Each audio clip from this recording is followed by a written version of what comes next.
Okay, so in this video, what I'm going to be showing you is how you can checkmate using 3 knights. Now, obviously, this sort of position isn't going to come up a lot in practice just because it's already so rare to want to underpromote to a knight, but still I think it's kind of fun to learn, and it's not too difficult to figure out. So um, the first key point about this endgame is that what you want to do is you want to force your opponent's king into the corner, as is so often the case, and then you want to have a boxed in with your king here, and then you want to have, so he's controlling these squares, and then you want to have a knight that hits this square. So you can put a knight there. And now you see it's not stalemate because you can keep going back and forth forever. And then what you're going to do is you're going to have 2 other knights, and then you're going to have one knight that hits this square and then hits this square in succession, and that's going to be checkmate. So just to see how you can do that, suppose we have 2 other knights.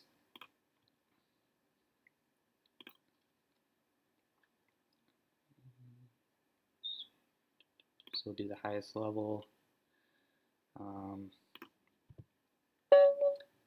then, yeah, so you already have them boxed in. So you just want to bring these 2 guys in off the board.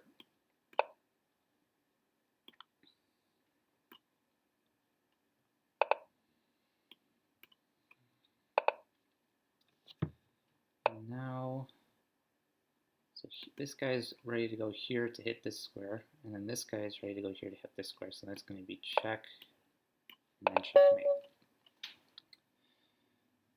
All right. So then, okay. Yeah, so you see, it's pretty easy once you have the king in the corner to execute checkmate. But then the question is, how do you get the king into the corner? So what we're going to do is we're going to look at a very powerful configuration. If you have 2 knights like this, obviously they're on opposite colors, so they're going to control a lot of squares. But then the really cool thing about this is that this configuration defends itself very well. So if you look at all of the squares that these 2 knights control,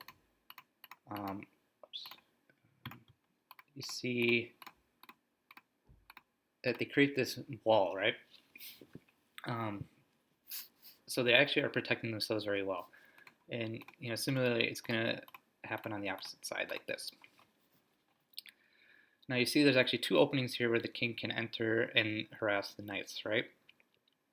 So actually, you don't want to have your 2 knights in the center like this. You want to move them over 1 square, and that'll just eliminate one of these openings.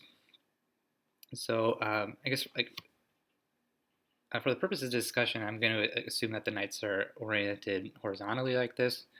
Obviously, if they're oriented vertically, you do everything the same, but you just, reflect it across the diagonal or something like that. So you have the 2 knights like this, and they're 2 squares off on the side. Now, if you look at all the squares they control,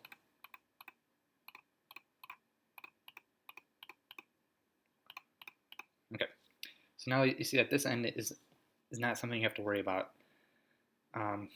Here,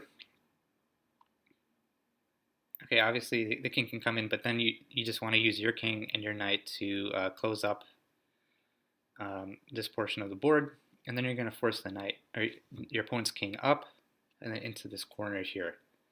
And once you've done that, then you can just do the checkmate that we showed before. So now, when you're setting up your 2 knights like this, for this reason, you want to have them 2 off from the side. But then the question is, how far do you want them up from the your front rank here? And there's sort of like 3 options for this. You can have them 2 over like this, and then if you look at this wall, this corridor leading into the corner here is going to be 3 squares wide. Or you can have them up like this, and then it's going to be 2 squares wide, or you can even have them this far up, in which case it's going to be 1 square wide, and then 2 squares here in the corner. So I'm just going to show how each of these sort of works. So I'll start with the one square wide corridor. So suppose you have your king and another knight here, and then you have a king here.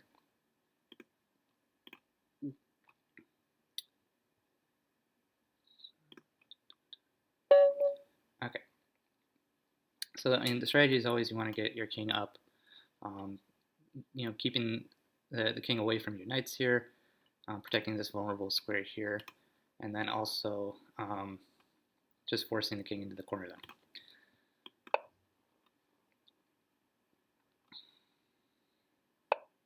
So there's actually a problem. Do that. Okay.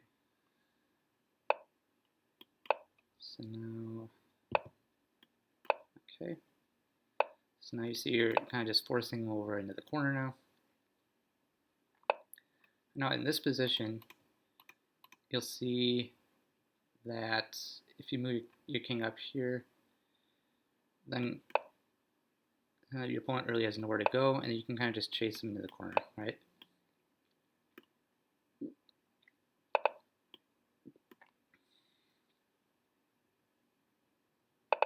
And now we've achieved this configuration using this knight. So now this knight is free to go here and hit this square. So now we just want to bring this guy over to hit this square. So then we can go maybe here, here, here.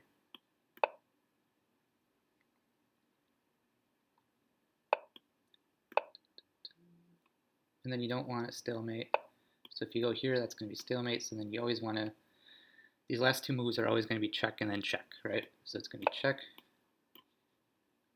and then check. Okay. So that was sort of the variation where you have this corridor with one square wide, right? So then if we move them down like this, we're going to look at what happens if you have like this, where it's two squares. So then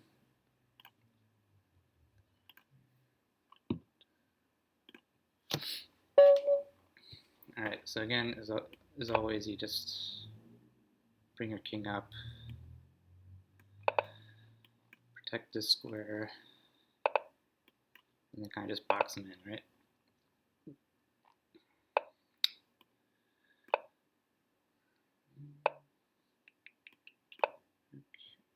Actually, maybe I shouldn't have done that. Okay. Let's see. So now, black strategy is just going to be going back and forth forever, right? So what you want to do is then you want to bring your spare knight in to hit this square. Now, you can attack a square from like these squares or this square or this square, but it's better to attack from these two squares here. They're closer to the knights than to the king, because then you'll get in the way of your own king. So you don't want to do that. So just to show you how that works, if we try to go to this square, it won't work.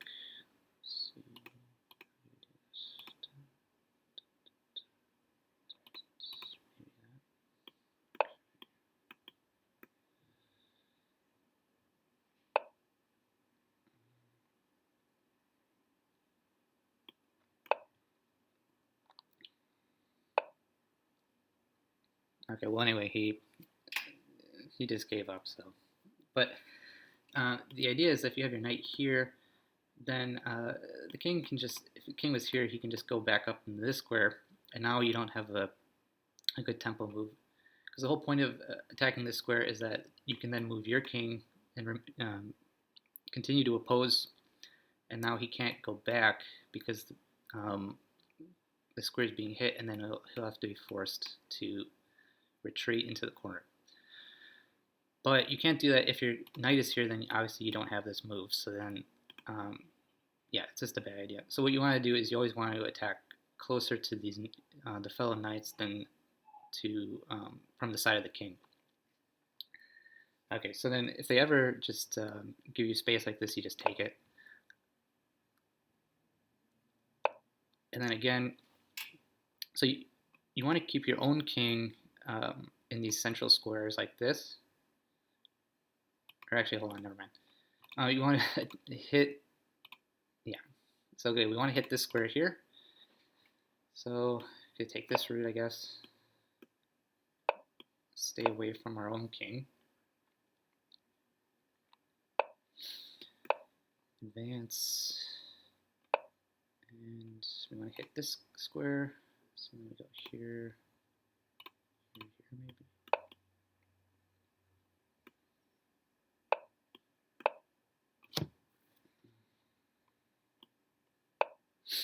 Okay.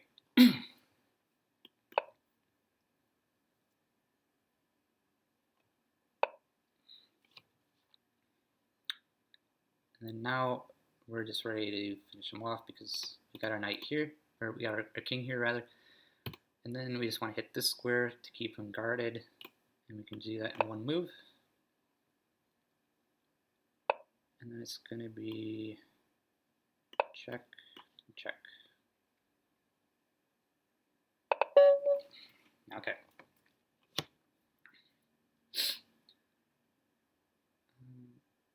All right, so that was the situation where you have two squares in that corridor, I guess. Finally, if okay, so remember always two squares off on the side, and then as you have the situation where there's three squares. Now this is probably like the most annoying one, so I wouldn't recommend it, but this is still possible. So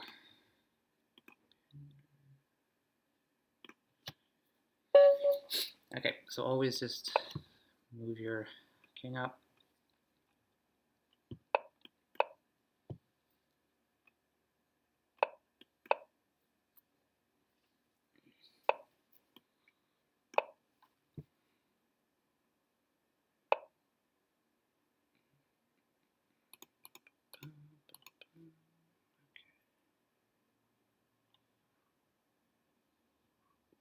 So this is sort of a weak spot, so I'm gonna move my knight here to hit that. And he kind of just gave up. So for what it's worth, you can also have assume that the king is going to go into this corner here instead of cooperating and going into this corner. I mean, if you do that, I mean, the king just doesn't want to be in a corner. So if you do that, then you just take your spare knight, hit this square, and then you bring these guys over. So it seems like the computer never really wants to go into this corner, which makes sense.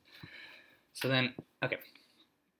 So now we see we've got, using these two knights, we got those squares. And then what you want to do is you always want to keep your king in the center rank. And then as before, your opponent's going to always just want to go back and forth forever, right? So then what you do is you take your spare knight and then hit this center square here to disrupt that. So now we can do that. And then as before, you want to stay out of the way of your own king. If he just gives up, just advance further. Okay, so now you want to attack this square.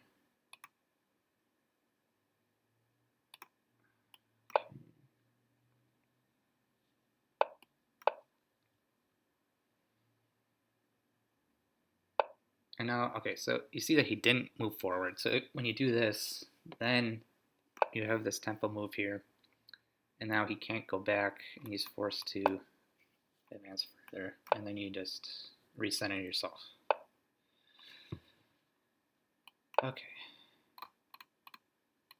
So now we got him into, oops, not this one.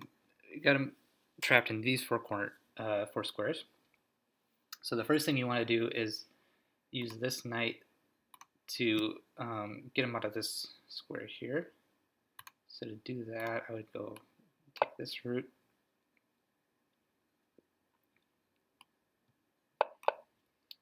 So now it's all over, right? So now you want to hit this square, and you can do that using this knight. And then it is check and check. Okay, so I've shown you how you can get this checkmate once you have your two knights set up side by side in that in one of those three positions.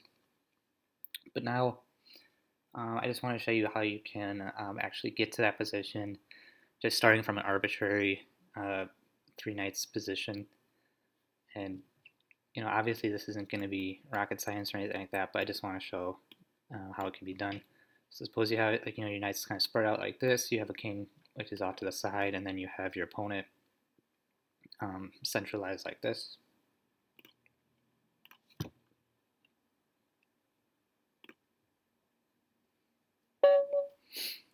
So, I think the best strategy here is that you just want to take your own king and centralize them. Keep your pieces behind your king for the time being, so that they're protected.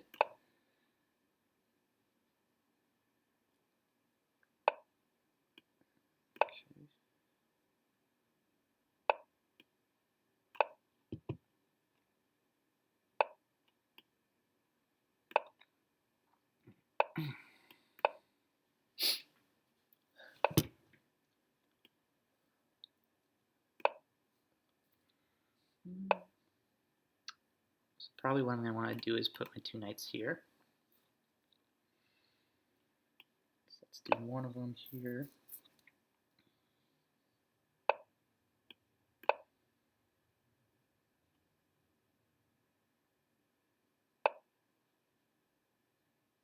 So if I go here, then he's going to fork them, so watch out.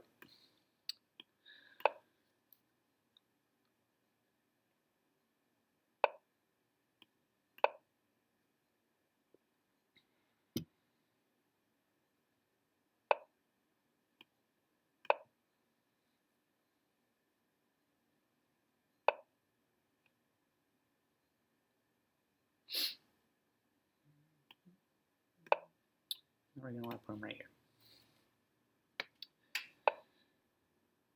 So when you're setting up this wall, it's important that you have your king here, just so that the opponent can infiltrate into these squares.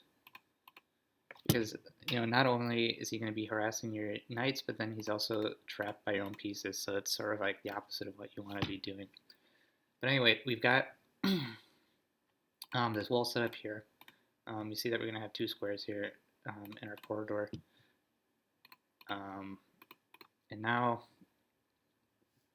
all you want to do is then protect this square here. And so what I would do is put a knight here so that he can't go here.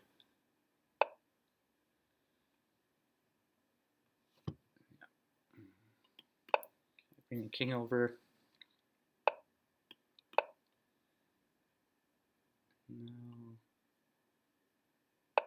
Now, yeah, he's trapped on this side now, right? Just advance. And this is going to be good. Alright, so now we've got him boxed in. Like we said before, we want to hit this square via one of the squares which is closer to these knights. So then maybe do this.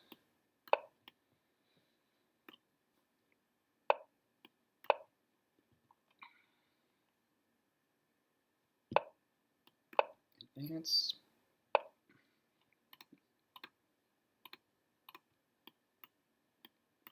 It's always good to know like the optimal knight routes also. Actually, I'm not sure if I'm very good at that, but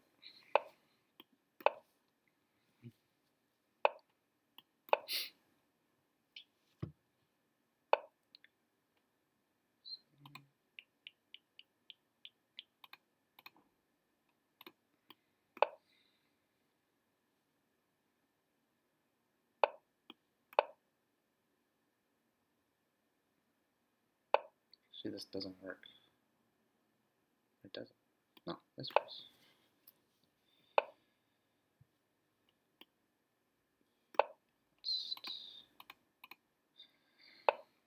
So now you want to hit this square.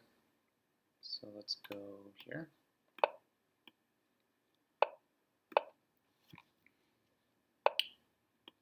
Check and check. Okay. And finally, I just want to show that this actually is like a playable method once you get it figured out. And this is pretty easy to play in real time. So suppose we have a position like this. We're just going to play the computer again, but now we're going to do it timed. We're going to say we have like 1 minute, maybe like 2 seconds. Highest level. All right. Then just bring your king up. Protect your pieces.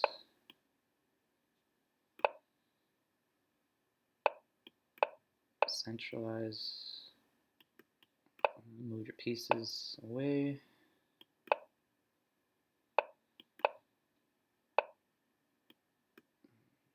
So we're going to put, maybe do this. Put it here. And put the piece here.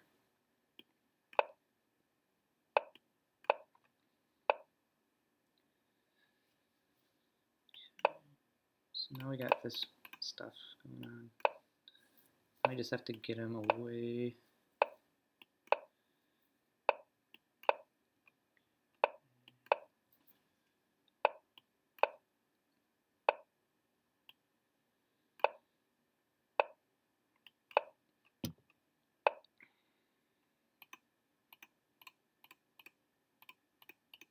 So I hit this one. So I would say go like here. All right.